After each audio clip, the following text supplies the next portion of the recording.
Joining the show now, a man who has donned the blue goggles on this very set.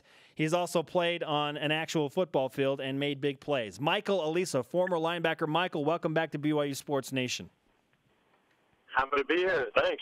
Hey, I don't know if you've heard any of our discussion today, but we have been talking about the number one villain in the minds of all things related to BYU sports, specifically fans. You were a player. You're a fan now. Who's the number one villain, Michael? You know, I was going to say hands down Utah.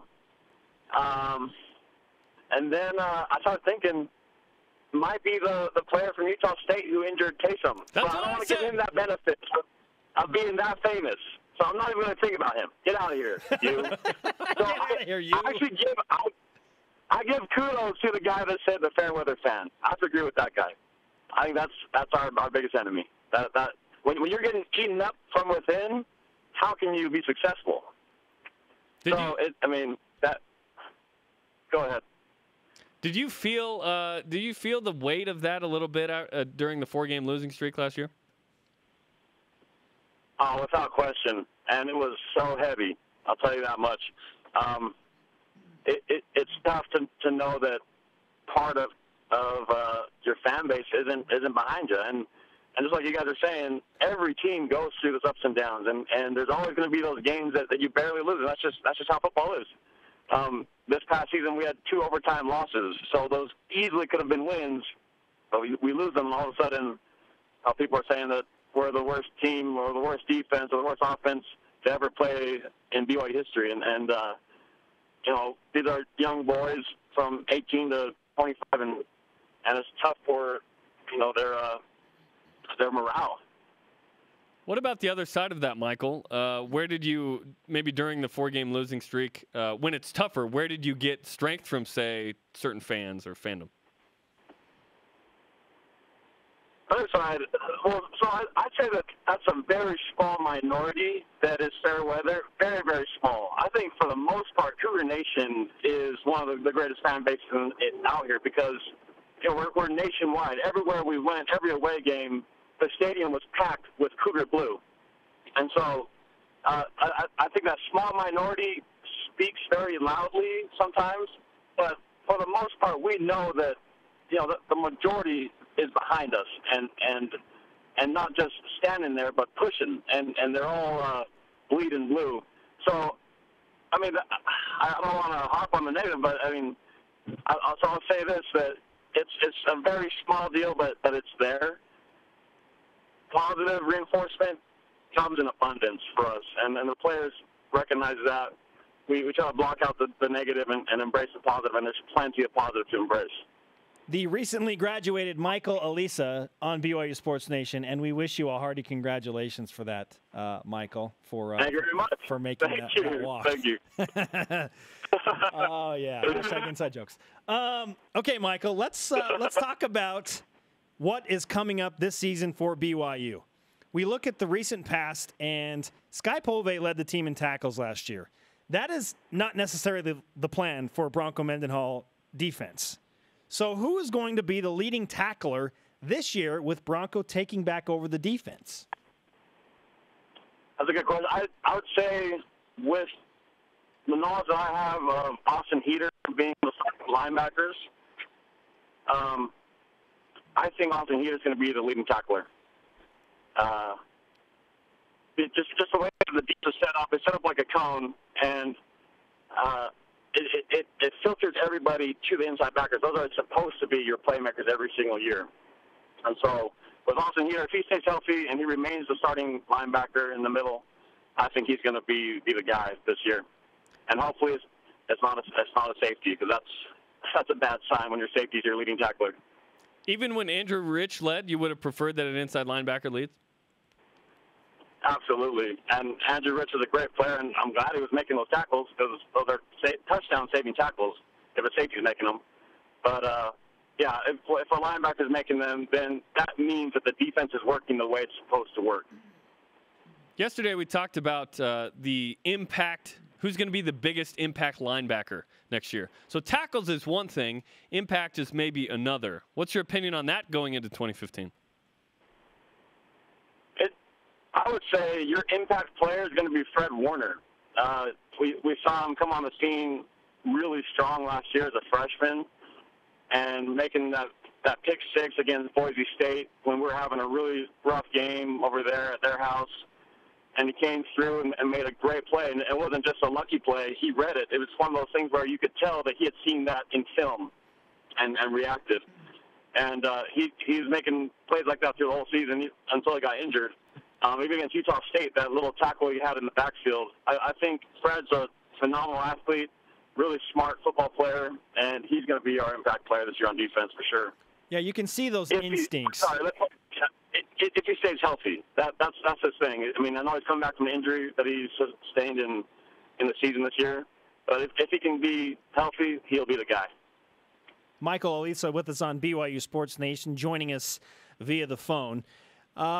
We talked to Brian Keel yesterday, Michael, and he brought up some points, at least from his perspective, of where he felt like a lot of guys weren't lacking in athleticism or talent per se. They just didn't have knowledge and were in the wrong place. And, you know, he kind of called them out. In your mind, where were the linebackers specifically lacking last season? I would say the same thing, assignment sound. And I don't think it's discipline, maybe a little bit, but I think most of it was lack of knowledge, like Brian said, and inexperience. So that means that maybe they knew their assignment, but then something would happen and they wouldn't react well to it because of inexperience. So I think just being assignment sound, that's where the linebackers lack. And that should hopefully change this year because, I mean, I think we only have Zach Stout leaving from the middle backers and me and Alani who are leaving from the outside backers, and the rest are all underclassmen that got experience last year. So I think that problem should fix itself. We talk a lot about, Broncos taking back the defense, and that's a strong verb, like BYU fans wanted a little more from the defense. They expect it to change. Give us an idea of what it's like to be in the room with Bronco Mendenhall when he's coaching you guys up. Well, first of all, everybody is sitting to attention. I mean, you could balance a stack of books on everybody's head because everyone's sitting straight up, shoulders are back, and you're fully attentive to the head boss. Everyone trusts Bronco as a defensive coach because you know that he's put defenses over the years. I mean, I think back to Cameron Jensen, Brian Keel, those linebackers of old who have been the guys of Broncos defense. And you think about the great defenses that he's built, and you know that if you listen to this guy and do what he tells you to do, you will be a successful defense.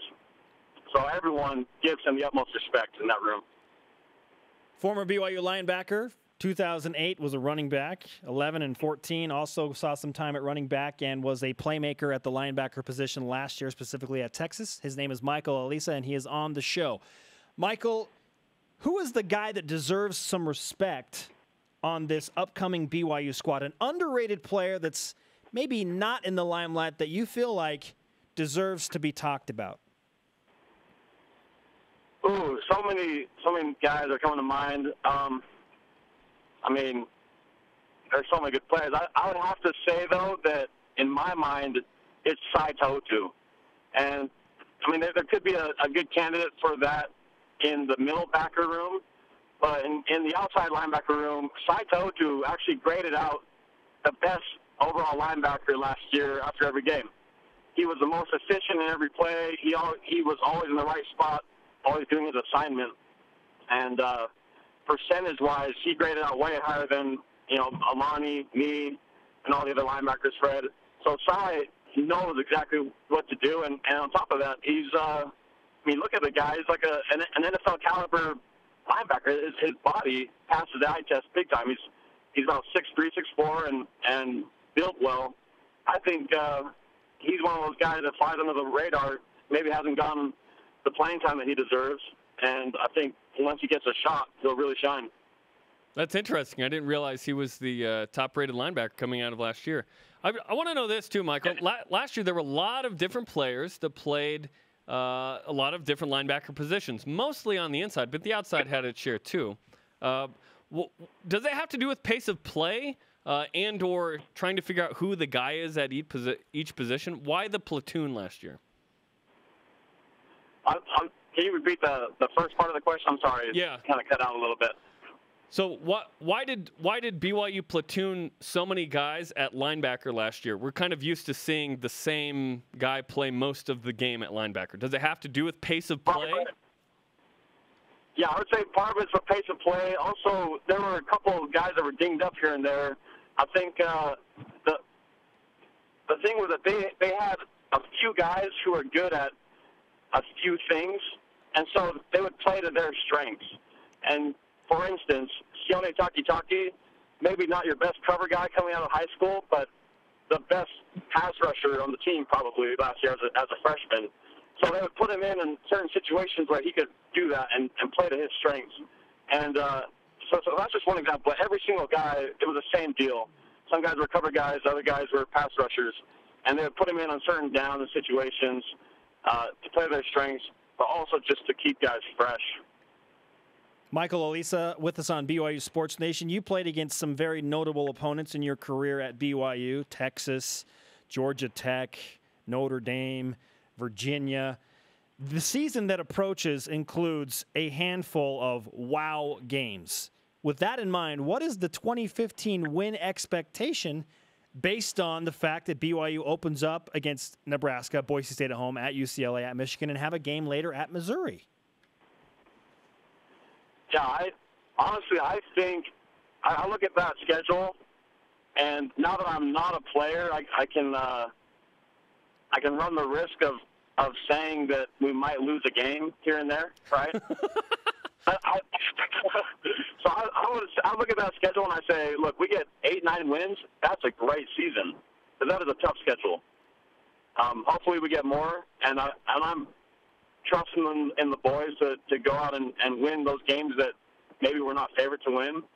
But I look at that schedule and I say, you give me 8 games, and I'm clapping my hands for these guys, because that's a tough season. You're with me, and it's fun to see kind of the wall go down. We're taking it one game at a time. It's like, yeah, let's look at this. Hopefully we overachieve, but we're talking kind of expectation versus goal. The goal is to go 13-0 and win the national championship. This in from Jay Keeps. Right. But realistically, right. It's okay to think like that. And if you're a player, you have to think like that. You have to think, we're going to win every single game, and we're going to take it one game at a time. We're going to beat every single guy. You know, and if you're not thinking like that, you don't have the right mindset as a player. But as a fan, you're right. It's okay to let the walls down and look at it, take the emotion out of it and say, okay, we might not take this game. We might not win this game. Who knows? With that, so go ahead. With that said, Spencer feels like if Taysom Hill is healthy, that BYU has a good shot. Or good shot? Will. True or false, Michael Alisa? I say true to this. BYU wins 10 games if Taysom Hill is healthy the entire season. Oh, true. I'm going to have to say true just because Taysom's a finisher, and I love Taysom. Yes. Oh, gosh. Yeah. I mean, I look at the way that Taysom plays healthy and the way that he finishes games. I know everyone was saying that the Utah State game was up in the air because we weren't doing too hot. But I'm one of those guys that says if Taysom would not have been injured that game, we win that game just because of the way that Taysom finishes.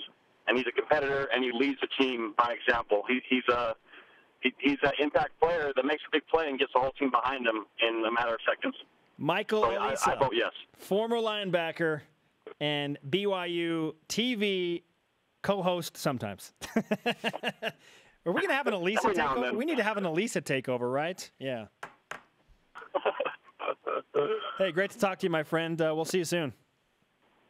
Hey, thank you so much. Love you guys.